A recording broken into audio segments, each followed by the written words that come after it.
At the Game Awards, Bandai Namco revealed that Circle, its horror take on Pac-Man from the Prime Video anthology series Secret Level, isn't going to stay exclusive to the streaming show. No, this weird, dark, gruesome version of Pac-Man is getting its own video game, Shadow Labyrinth, a Metroidvania that will see players step into the shoes of the swordsman.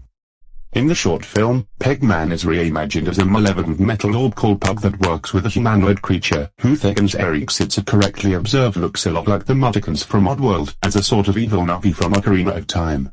What if Pac-Man was a Pac monster?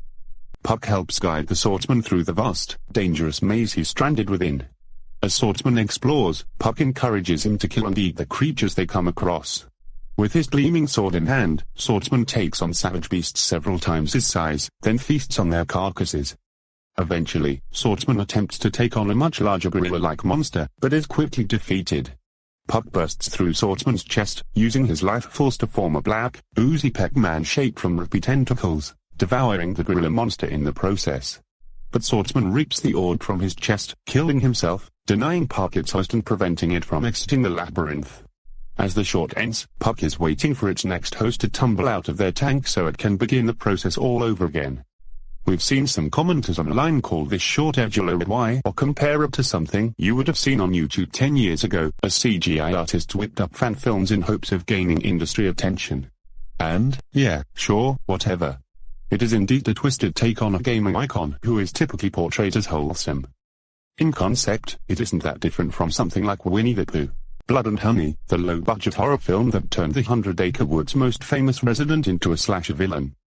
This is what old franchises should be doing. The primary difference is that Circle was made with the official blessing of Bandai Namco, and the company went all in on this dark take on Pac-Man that it has a game based on it said to launch next year. The fact that the company itself is the one dragging Pac-Man through the blood is what makes this so interesting to me, and it's exactly what I want to see from franchises, like Pac-Man, that are almost old enough to qualify for an ERIC membership. Similarly, long-running franchises like Star Wars are terrified of taking risks for fear of fan backlash, which makes it refreshing to see Bandai Namco go, flip it, evil Pac-Man.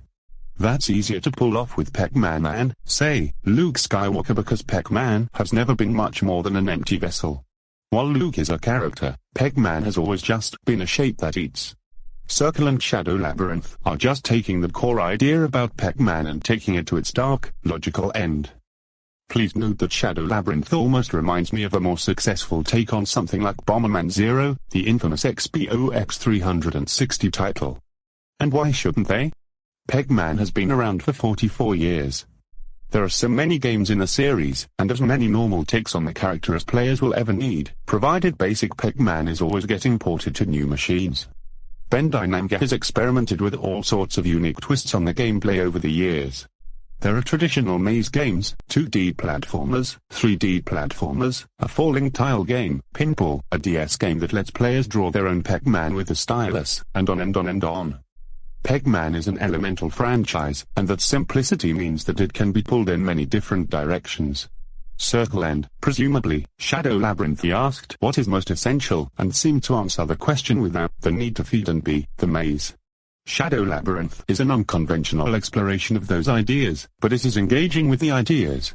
And that's much more interesting than yet another traditional repackaging.